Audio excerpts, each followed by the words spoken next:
아마 16세기 조각가 하면 미켈란젤로를 빼놓을 수 없을 텐데요. 이 미켈란젤로는 많은 역작을 만든 예술가입니다. 그는 조각가이고 또 화가이고 또 건축가이고 다재다능한 그런 사람이었죠. 그가 한 대리석 한 덩어리를 가지고 조각을 했더니 멋진 다윗 상이 나옵니다. 이걸 다비드 상이다 이렇게 하는데, 이태리에 가면 길거리에 또 이렇게 한 5m 높이의 크기로 조각을 하게 됩니다. 저게 처음 나왔을 때 많은 사람들을 굉장히 놀라게 했죠. 어떻게 이 돌덩이에서 이런 멋있는 자태가 나올 수 있겠느냐. 아마 골리앗과 전쟁하기 바로 직전에 청년 다윗을 하나의 작품으로 표현한 건데요. 여기저기에 근육이 살아 있습니다. 골리앗과 육체적인 대비 차원이 아니라 하나님이 함께 하시는 것을 육체로 표현한 것이라고 볼 텐데요. 사람들이 감동을 받고 어떻게 그 대리석에서 이런 멋있는 사람이 나올 수 있어요? 이렇게 미켈란젤로에게 질문하자 그는 이렇게 대답합니다. 제 공로 아닙니다. 저는 다만 다윗이 아닌 것만 따냈을 뿐입니다. 그랬더니 이런 아름다운 작품이 나왔는데 결국 하나님께서 하셨다. 이런 아주 겸손한 표현을 하게 되죠. 세계적인 정말 거장 조각가 미켈란젤로가 클 수 있었던 건 저렇게 한없이 겸손한 그런 성품에 부어주신 은총이다, 이렇게 말할 수 있겠습니다. 미켈란젤로가 한 말을 다른 말로 다시 표현하면 이런 말이거든요. 나는 다윗의 비본질적인 거, 군더더기를 떼어냈을 뿐입니다. 나는 본질을 향해서만 나갔을 뿐입니다. 그랬더니 정말 내가 보기도 참 아름다운 작품이 나왔다, 이런 표현이겠죠. 오늘 본문도 영적인 군더더기 문제를 다루는 그런 말씀이에요. 우리의 삶 속에서 이런 군더더기 때문에 우리는 지치고 또 기대가 어그러지면서 우리의 삶 속의 부작용들이 참 나를 지치게 하고 아프게 하고 또는 상처를 주기도 하더라는 거죠.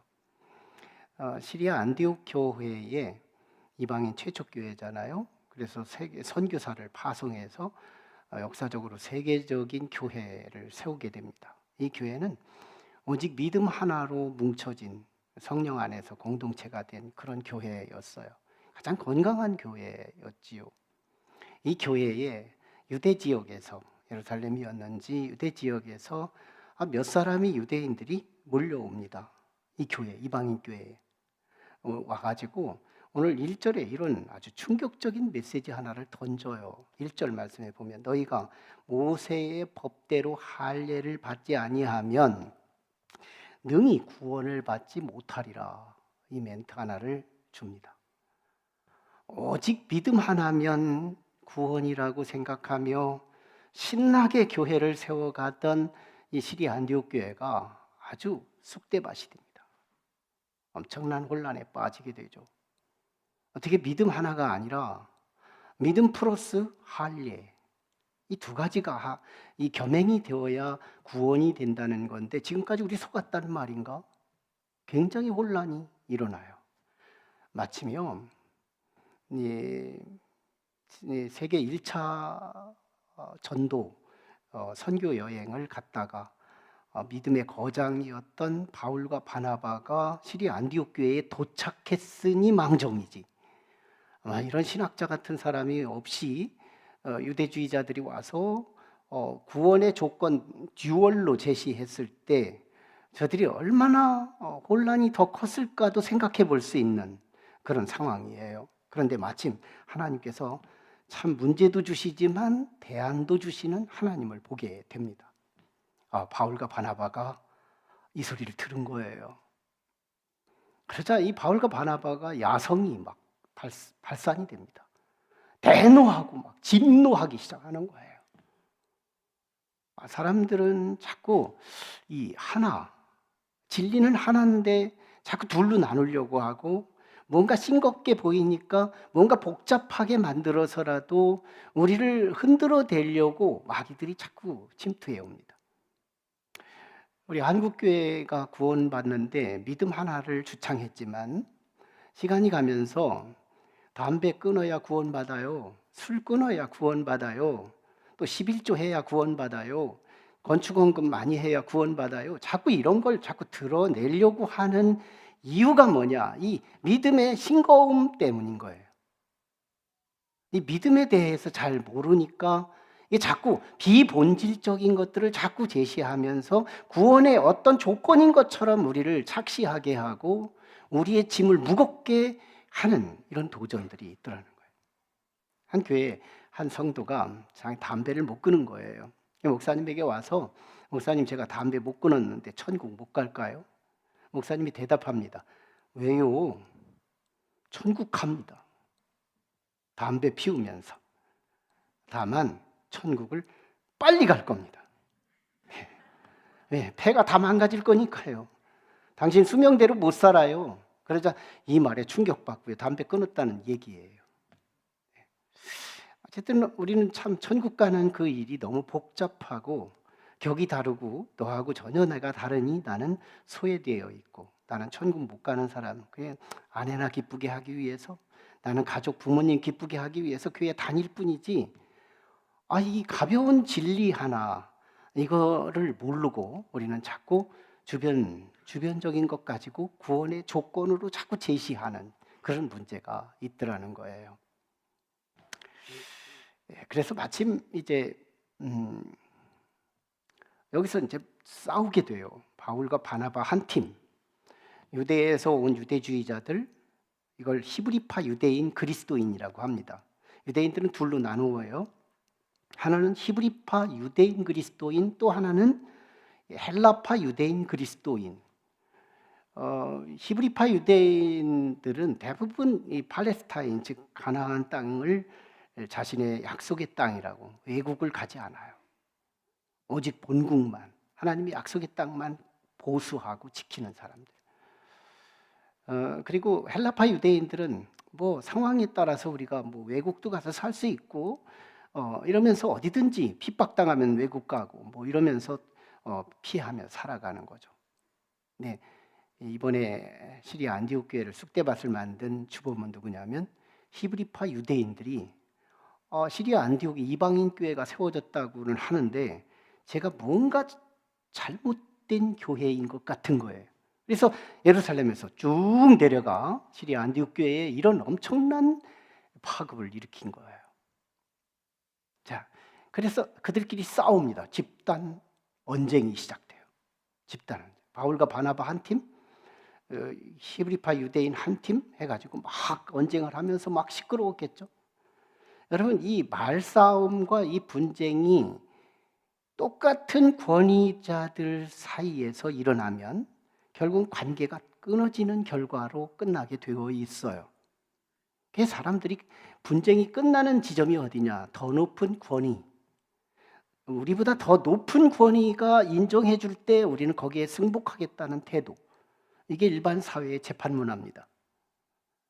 판사들은 법적인 전문적 지식을 갖고 있고 그런 논리와 실력이 있으니 우리보다 더 실력 있는 권위 있는 사람들에게 나의 민사 사건을 그들에게 맡기겠다. 그리고 거기에 판정되면 뭐 내가 불리하다고 생각했어도 어쩔 수 없이 객관적인 법관이 판결을 내렸으니 승복하겠다. 이런 태도거든요. 결국 이 문제가 더 높은 권위, 예루살렘 교회로 넘겨져 갑니다. 바울과 바나바가 시리아 안디옥 교회 대표로 이제 이 화두를 갖고 이 문제를 가지고 예루살렘 교회에 상정을 해요. 그런데 예루살렘의 사도들이 소집을 하는데 그 이름도 유명한 예루살렘 공의회가 됩니다. 그러니까 이 사도행전 15장은 예루살렘 회의, 즉 공의회라고도 하고, 그리고 예루살렘 공의회 하면 사도행전 15장, 이걸 우리는 상식처럼 이제 머릿속에 상식으로 두을 필요가 있습니다. 예루살렘 공의회는 역사적인 공의회거든요. 문제가 있을 때마다 교회가 회합을 해서 높은 권위를 가지고 이 문제를 해결해 가는 과정. 근데 이 공의의 역사가 우리 교회사 역사에서 7번 있었어요.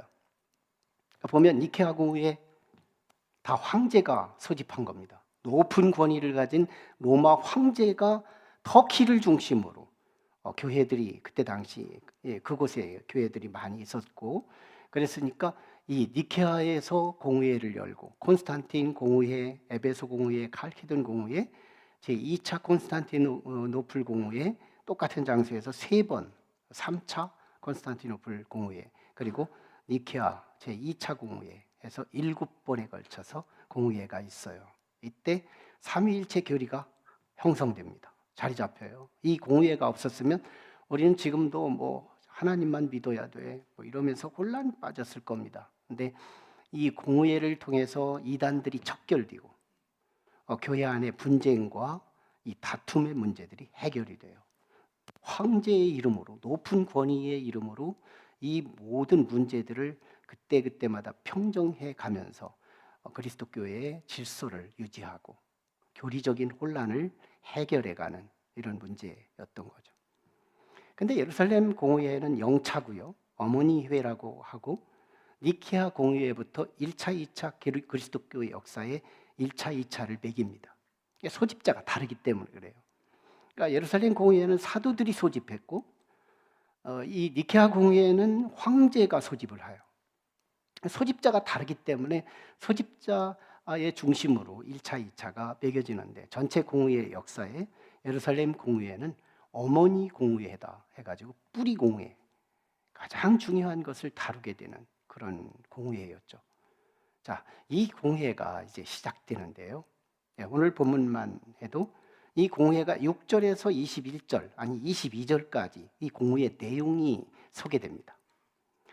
이 공의회 내용을 쭉 보면 많은 변론과 많은 이 자신의 어떤 지론을 내놓는 과정에서 이 공의회가 결정을 하게 되는데, 이 속에 나온 이 발언자들을 중심으로 네 사람들의 이야기를 함께 묵상해 볼 필요가 있습니다. 가장 먼저 7절에 보니까 많은 변론이 있은 후에 이렇게 표현하고 있어요. 그러니까 이 공의회는, 예루살렘 공의회에서는 많은 사람들이 이제 한마디씩 던진 거예요. 그때 양보할 수 없는 두 사람의 이야기는 필수적입니다. 뭐냐면 바울과 바나바가 원고 역할이었거든요. 원고. 이 회의의 제기자였기 때문에 바울과 바나바가 이 회의를 소집하게 된 동기를 설명해야 합니다. 그러니까 시리아 안디옥 교회에서 지금 히브리파 유대인들이 와서 구원받는 조건으로 믿음 플러스 할례를 제시했으니까, 과연 우리의 구원의 관계가 믿음과 할례 두 가지가 있어야 구원입니까? 아니면 오직 믿음 하나면 구원이 넉넉합니까? 이 문제를 제시하게 됩니다. 그러면서 이제 바울과 바나바는 지금까지 선교 여행을 다녀왔기 때문에 이방인들이 할례도 행하지 않았는데 그들에게 성령이 임했고 그들이 구원을 받으며 갈라디아 교회가 생겨나고 또 이 터키 남부 지역에 많은 교회들이 생겨난 이 사건을 아주 흥분되게 심취해 있던 시기였어요. 그래서 시리아 안디옥 교회 선교 보고 끝났죠. 그리고 시리아 안디옥 교회에서 예루살렘 교회로 가는 과정에 베니아 지역과 그리고 사마리아 성에 있는 유대인 그리스도인들에게 이방인들도 구원받았어요 하면서 그 기쁨을 선교 보고를 하게 됩니다. 오면서 예루살렘 교회로 가면서 이미 믿은 사람들에게 막 선교 보고를 쭉 해요.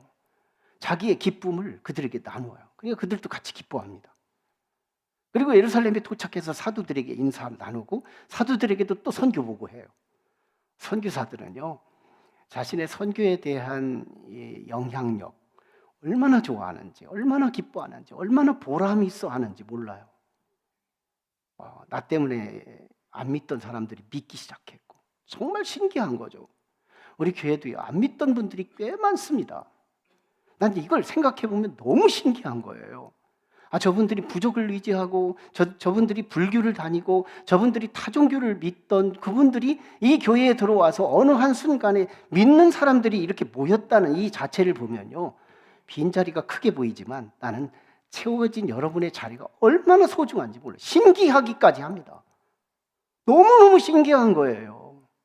아무것도 없던 이 교회의 빈 공실에 여러분들이 지금 자리에 앉아 있는 것은 저에게 너무너무 큰 기쁨이고 신기한 거예요. 그러니까 바울이 그렇게 신기했습니다. 그러니까 예루살렘 공회에 가서 내가 선교회 현장에서요, 저들 할 일도 없이 하나님이 역사했고 할 일도 없이 교회가 생겼고 지금 구원받은 사람들이 비일비재하고 너무 많아요 하면서 얘기를 했겠죠. 그랬더니 그 중에 또 히브리파 유대인 그리스도인들이 아닙니다. 히브리 역사를 살펴보십시오. 역사 의식을 가진 사람이라면 아브라함 때부터 우린 할례가 있었어요. 이 할례가 뭔지 아시나요? 이 할례는 하나님이 택한 백성의 기준이었어요. 그럴싸하겠죠. 설명해내죠. 그러자 베드로가 두 번째 인물로 쫙 일어납니다. 베드로 수제자, 그가 쫙 일어나서 16, 17절에 이런 설명을 합니다.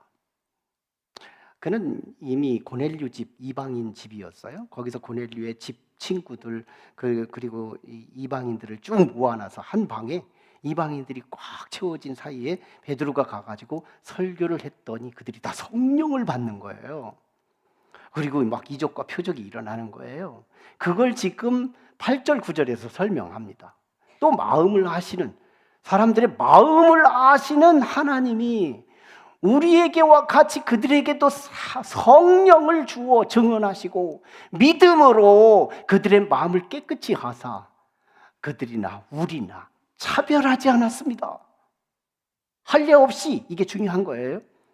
할례 없이 그들이나 우리나 믿음 하나만 가지고 하나님이 차별하지 않았습니다.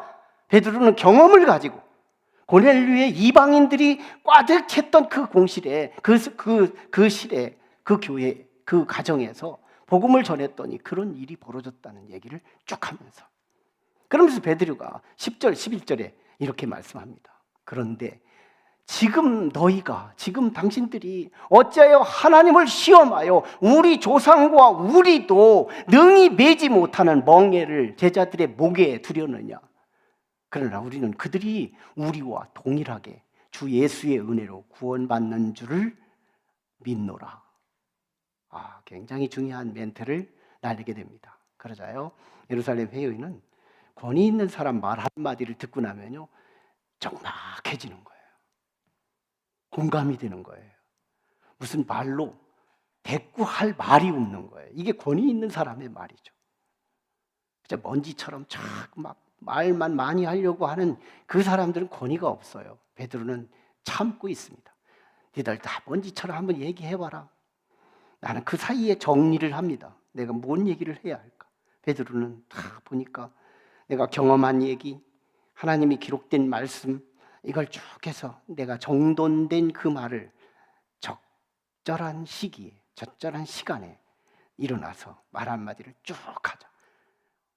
모든 사람이 조용해지는 거예요.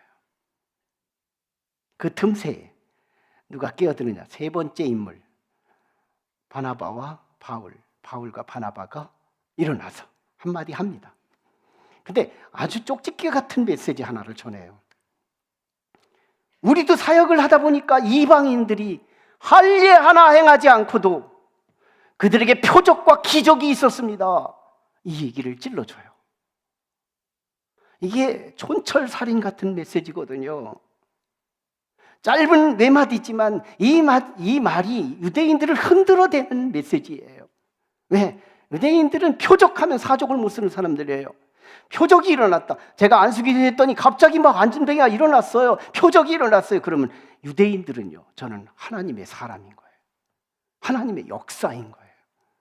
유대인들은 기적이 일어나면 무조건 하나님 사람. 귀신 들 때 기적을 일으키는데도 그들은 이렇게 편향적 지식을 갖고 있었어요. 지금 유대인들의 취약점을 바울이 찔러준 겁니다. 헬라인들은 지혜만 있으면요, 지혜가 있다. 저 사람 하나님이 함께 하는구나. 그때 바울이 말합니다. 우리는 그게 아니에요. 하나님이 함께 하는 게 아니에요. 우리는 십자가예요. 저 십자가를 믿고 있습니다. 저 십자가는 우리를 구원시키는 하나님의 능력입니다. 유대인들은 표적의 기준을 두고 살지만, 헬라인들은 지혜의 기준을 두고 살지만, 우리는 십자가의 기준을 두고 살고 있습니다. 저 십자가를 바라보고 믿는 우리들이에요. 이쯤 되니까요, 마지막 네 번째 인물이 딱 일어나서 마지막 발언을 합니다. 누굴까요? 야고보입니다. 여러분, 이 야고보는 예수님의 제자 야고보가 있고 또 많은 야고보들이 있어요. 이름이 좋으니까. 그런데 예수님의 동생 야고보입니다. 예수님의 동생들이 예수님의 공생의 기간 안 믿어요. 미치광이로 알아요. 참 같은 형제인데 왜 이렇게 참 우리하고 딴 길을 가지 자꾸 헷갈려하면서 믿지 않습니다. 근데 예수님이 죽으시는 것까지 보고 그리고 다시 부활해서 부활을 보면서 그들이 예수를 믿기 시작하는 거예요. 정말 그렇지 않겠어요? 근데 늦게 믿었지만 그가 또 열정을 다해서 예수를 믿습니다. 그래가지고 예루살렘 교회의 지도자가 돼요. 그리고 오늘 예루살렘 공의회의 의장이 됩니다. 의장이 돼요. 그러면서 이제 이 의장인 야고보가 지금까지 잡다한 얘기들을 들었겠죠. 취합했을 거예요. 그리고 베드로의 얘기, 그리고 바울의 얘기, 이것들이 어떤 것이 진짜일까? 이걸 판결해야 하는 시점입니다. 그때 야고보가 아모스 9장 11, 12절을 인용합니다. 오늘 본문에는 16, 17절이지만 이 말이 읽어도 무슨 말인지 잘 몰라요. 제가 언어와 함께 다시 한번 해석해서 제 말로 표현했는데, 메시아 왕국은요, 이방인들과 함께 세워가는 나라입니다. 다윗의 왕국은 결국은 무너질 겁니다. 실제 아수르에 무너졌고요, 바벨론에 무너졌거든요. 그런데 메시아가 와서 다시 왕국을 세우는 그 나라는 유대인과 이방인이 함께 세워가는 나라, 이 얘기를 지금 야고보가 합니다. 그러면서 마지막에 19, 20절에서 이렇게 결론을 지어요. 예루살렘 공의의 결정안입니다. 결정론이죠. 돌아오는 이방인들을 괴롭게 하지 마십시오. 여러분, 할례가 뭐냐면, 할례는 남성들의 포경 수술이에요. 현대도 포경 수술이 있는데 이게 할례입니다. 그때는 의료 기술이 약해가지고 할례를 행하다가 죽는 사람들이 꽤 많았다는 거예요. 죽어요. 왜? 지혈을 시키는 방법을 모르고. 그래서 민간에서 할례하다가 죽는 경우가 많아요. 같은 유대인들도 이 할례, 포경 수술을 두려워하고 있었어요. 무거운 짐이었습니다. 그러나 우리는 조상적부터 이 할례를 행하는 것이 전통이었기에 우리는 안 할 수 없다. 만약 안 하면 우리는 이방인 취급을 당하니까 목숨을 걸고 이 할례를 행하는 것이 유대인들의 짐이었어요. 근데 지금 야고보가 그 얘기를 언급하고 있는 거예요. 우리 유대인들도 이방인, 우리들도 우리 조상들도 이 짐을 지기 너무 힘들었던 이 짐인데 어찌해 저들을 괴롭게 합니까? 구원의 조건으로서 어떻게 할례를 자꾸 내는 겁니까? 하고 제시를 하게 됩니다. 그러면서 이방인들과 우리는 믿음으로, 오늘 7절, 9절 말씀을 보면 아예 믿음으로 표현을 하고 있습니다.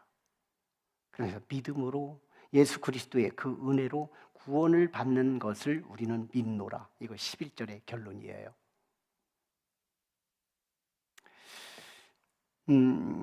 그러면서 이제 이 야고보 의장이 결정문을 편지로 써서 시리아 안디옥 교회, 지금 막 혼란에 빠졌잖아요. 그 교회에 이 결정문을 가서 읽어주라고 유다와 실라를 22절에 택해가지고 안디옥 교회에 가서 결정문을 읽어줌으로 예루살렘 교회와 시리아 안디옥 교회가 오직 믿음 하나면 우리는 구원을 받습니다. 사도들이 인정한 바입니다. 하면서 이 믿음의 문제가 해결이 된 기사입니다. 여기서 우리는 두 개의 교훈, 예루살렘 공의회가 남겨준 영적 자산 두 가지를 묵상할 필요가 있습니다. 하나는 하나님 나라에 이르는 구원의 문턱을 높이지 말라. 구원의 문턱을 자꾸 높이려고 하지 말라.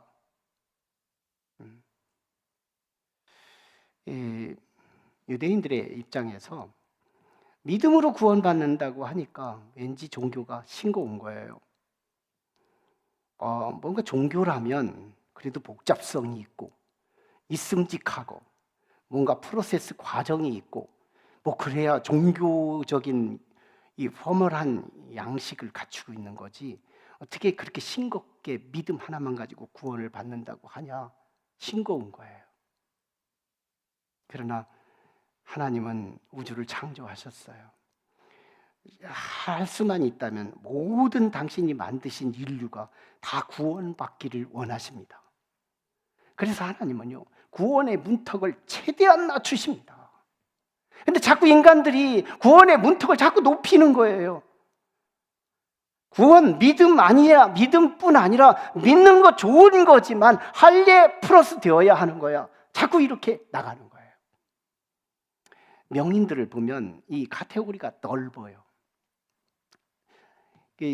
윈스턴 처칠 이야기를 지난 시간에도 했지만, 그가 2차 세계대전을 타개하고 역전을 시킨 명장 중에 하나인데, 그가 한 부대에 가서 방문을 하면서 병사들을 위로하고 격려합니다.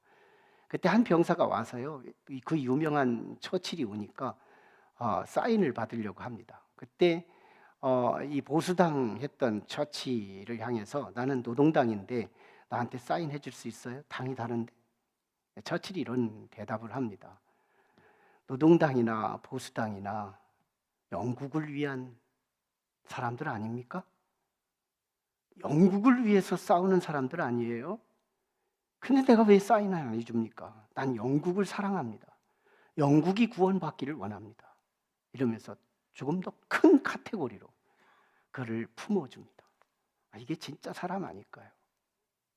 예수님은 민족을 넘어 모든 열방까지 다 품고 다 구원하시려고 구원의 문턱을 자꾸 내려놓는 이건데, 인간은 자꾸 높이는 거예요. 네, 자꾸 제가 주일 성수하라고 재촉하지만 주일 성수 안 해도 구원이 있습니다. 제가 자꾸 늘려드리고 싶어요. 오늘 2부 예배를 드리는 한 분이 저한테 저 이렇게 우리 엄마가 남겨놓은 재산이 너무 적어서 내가 목사님 좀 돕고 싶은데 어떻게 도울까요? 가만히 있으세요. 편하게 신앙생활 하세요. 하고 예배로 제가 그를 가볍게 해줬어요. 가면서 너무 마음이 평안해졌다는 거예요. 네, 괜찮습니다. 오늘 구원의 문턱을 한없이 내렸으면 좋겠어요. 우리 감리교회 창시자, 우리가 감리교도가 됐다는 거 여러분 얼마나 자랑스럽게 여겨야 할지를 제가 말씀을 드리는 건, 우리 모토가 되는 존 웨슬리가 있어요. 18세기 영국을 구원한, 100년 역사를 구원한 우리가 자랑스러운 믿음의 선조가 있는데, 그분의 대표 설교가 있습니다. 관용. 그때 당시에 조지 휘필드 같은 아주 장로교회 목회자 있어요. 막 여기저기 막 뛰어다니면서 부흥회를 일으키면 사람들이 인기 있게 장경동 목사처럼 부흥을 일으키는 아주 걸출한 인물이 있었죠. 그들과 웨슬리를 어떻게 봐야 하느냐, 이 문제가 있어요. 근데 조지 필드는 이 웨슬리에 대해서 와서 손 잡을 생각도 안 합니다. 왜냐하면 교리적인 카테고리가 너무 민감해요. 장로교 교리가요, 얼마나 민감한지 한 번 총회 끝나면 교단 2개로 바뀌어요. 3개로 바뀌고 4개로 바뀌고 지금 얼추산 200교단으로 나누어졌다는 것이 장로교의 특징이에요. 우리 감리교 보십시오. 영국에서 시작된 감리교회가 지금의 역사까지 얼마나 많은 역사가 흘렀어요. 그런데도 뭐 총회하면 싸우기도 하고 그러지만 여전히 다시 하나 되고 하나도 갈라지지 않은 교단이 우리 감리교회예요. 거기에 모토가 되는 게 뭐냐, 웨슬리의 관용의 설교입니다. 휘필드에게 이런 얘기를 합니다. 휘필드, 당신하고 나하고는 신앙의 노선이 달라, 방법도 달라. 어쩌면 똑같은 하나님을 믿는데 너하고 나하고는 정말 결이 달라. 그런데 당신의 믿음이 정말 하나님 앞에 양심적으로 올바르냐? 이걸 묻습니다. 그때 휘필드가 나는 하나님 앞에 양심적으로 내 믿음이 올바르다고 생각합니다. 그렇다면 웨슬리가 제안하는 거예요. 너하고 나하고 방법이 다르고 삶의 양식이 다르더라도 난 당신의 손을 잡겠습니다 하고 휘필드를 인정해 주면서 그 다음에 휘필드가 웨슬리를 인정하고요. 나중에 휘필드의 고백이 있습니다. 이 휘필드의 제자가 이렇게 말합니다. 휘필드 목사님, 당신은 천국 갈 텐데 웨슬리는 천국 갈까요? 천국 가면 우리 휘필드 목사님 웨슬리 만날 수 있을까요? 그러자 휘필드가 이렇게 말합니다. 우리는 웨슬리를 만날 수 없다. 그러자 아니 그러면 웨슬리는 구원이 없다는 얘기인가요? 아니, 우리하고 구원받는 레벨이 달라. 그는 3000층으로 올라가고 나는 1000층밖에 못 간다.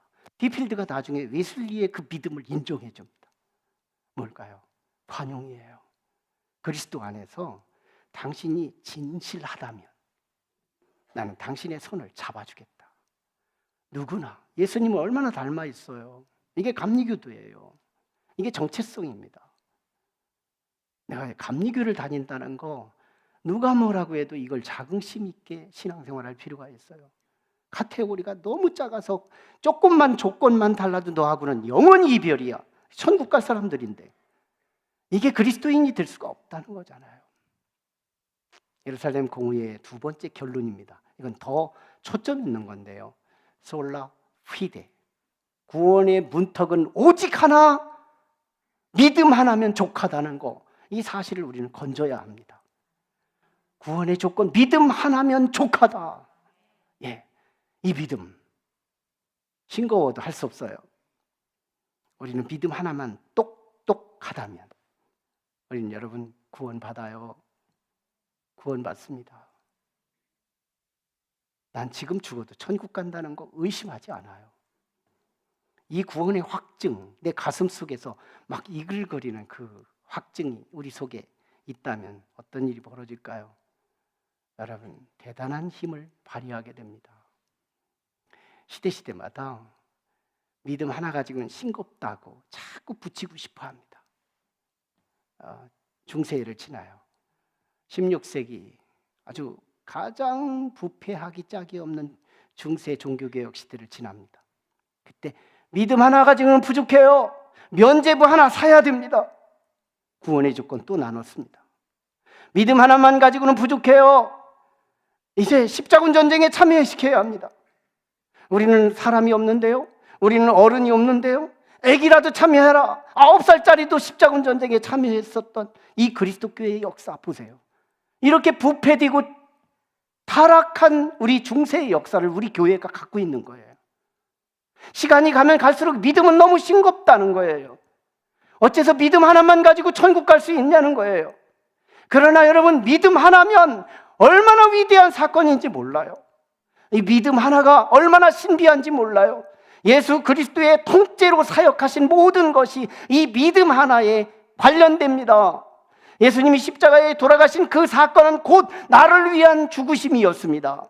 예수님이 십자가에 흘리신 그 피는 나를 대속하기 위하여 죽은 것이었어요. 나의 믿음 하나만 가지고도 예수님은 다시 부활하신 그 부활의 능력은 내게로 흐르고 있습니다.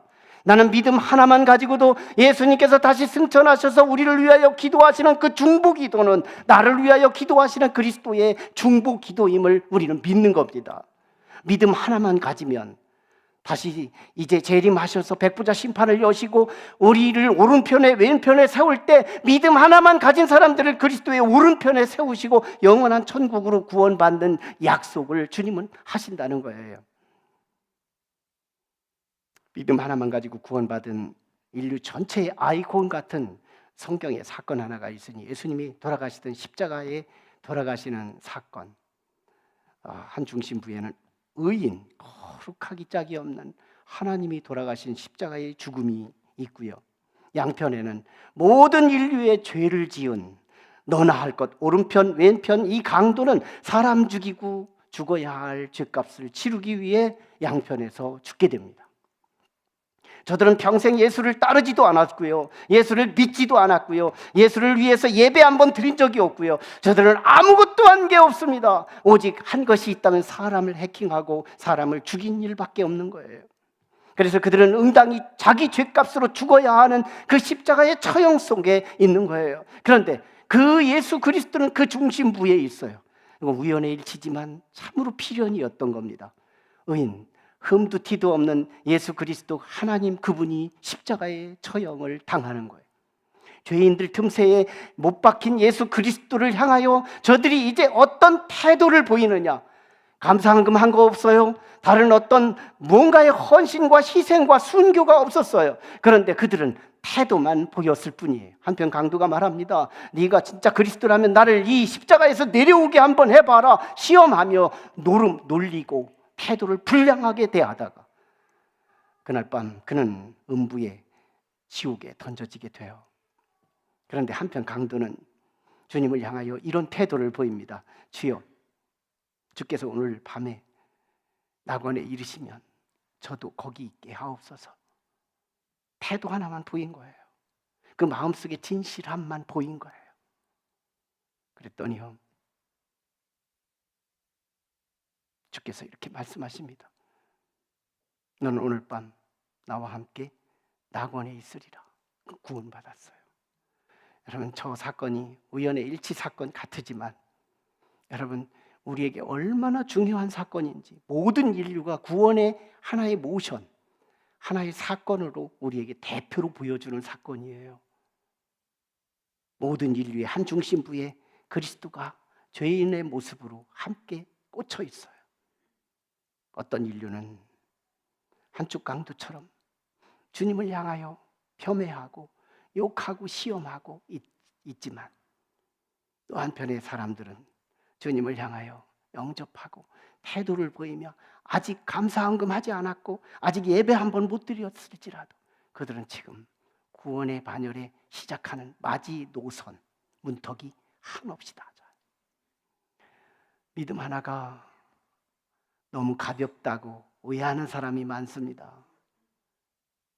믿음 하나가 너무 가볍다고 종교의 양식도 못 되고 추상명 사고 증거물이 없고 믿는다는 거, 오직 증거는 교회 오는 거, 헌금하는 거, 헌신하는 거, 이것 가지고 우리는 자꾸 구원을 담보하려고 하지만 성경은 말씀합니다.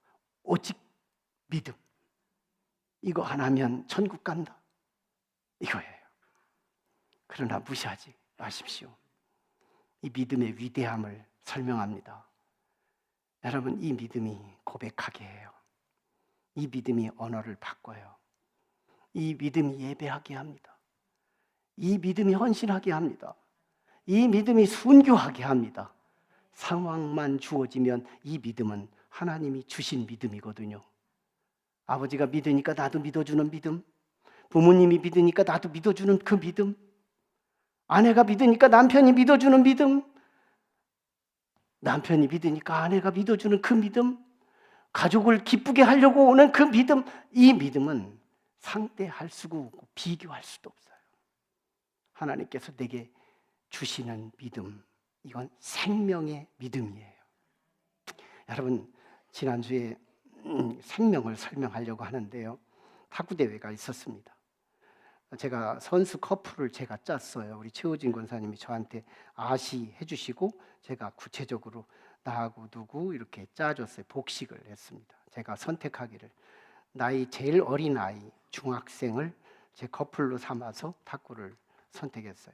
제가 초심은 나는 목사로서 성도한테 이번에는 지겠다 작정을 한 겁니다. 중학생하고 하니까 중학생이 누군지 잘 모르겠어요.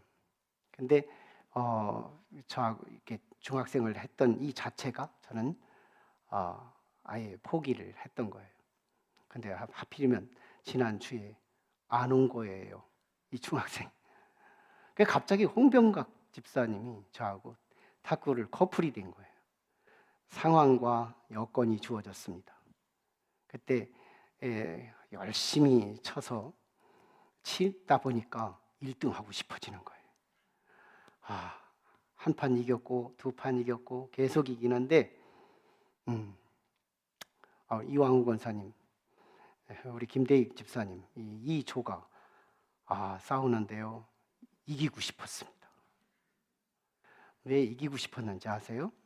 저는요, 승부욕이라는 게 이 속에 있더라고요. 승부욕이 살아있습니다. 이게 살아있다 보니까 연출이 안 돼요. 지고 싶은 마음은 있는데 내가 오죽 못났으면 성도를 이기려고 하겠느냐 하고 이러면서 나는 좀 져야 되는데 마음은 먹는데 아니에요. 이겨야 되겠어요. 횡회전 서브를 내리면서 못 받게 만들고, 그런데 저들이 이겼습니다. 난 2등 했어요. 근데 더 중요한 게 있어요. 저 성도가 목사님을 이기려고 그렇게 혈안이 돼서 최선을 다해서 나를 이겼다는 점이에요. 그래서 저들을 또 승부욕이 살아있더라고. 저 살아있는 저 욕망을 누가 제재해요? 내 의지? 안 되더라는 거예요. 안 돼요. 살아있는 사람은 막을 수 없습니다.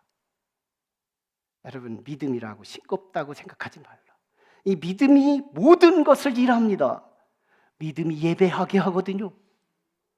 주일 성수 잔소리 해가지고 지키게 못합니다. 진짜 살아있는 믿음, 주께서 주신 믿음, 선물의 그 믿음, 에베소서 2장 8절에 주신 이 살아있는 진짜 믿음, 그 믿음이라면 에너지가 하게 합니다. 이 속에서 에너지가 있는 거예요. 우리가 예배가 어려운 이유는 세상에 살아있기 때문인 거예요. 그쪽으로 살아있기 때문에 그쪽의 생명력을 드러낼 뿐이에요. 그런데 내가 예배가 되고 있다는 얘기는 예배 쪽에, 하나님 쪽에 내가 믿음이 살아있다는 거거든요. 지금 몸부림치는 분들이 있어요. 그래도 최선을 다해서 에브리데이, 매부리 주일, 매번 예배를 드리려고 애쓰는 분이 여기 있습니다. 저는 이 기쁨을 감추고 싶지만 감출 수가 없는 그 기쁨이 있어요. 나는 그 성도를 바라보면서 너무너무 기뻐하고 있습니다. 그에게 생명이 보이기 때문에요. 이건 의지 가지고 막을 수도 없어요. 상황 가지고도 막을 수 없어요. 진짜 그 믿음은 에너지를 발해요. 봄이 지나가고 있어요. 대지에 살아있는 그 뿌리는 누구도 그 새싹을 막을 수 없어요. 거기다 돌덩어리 올려놔도 들썩들썩 일으킵니다.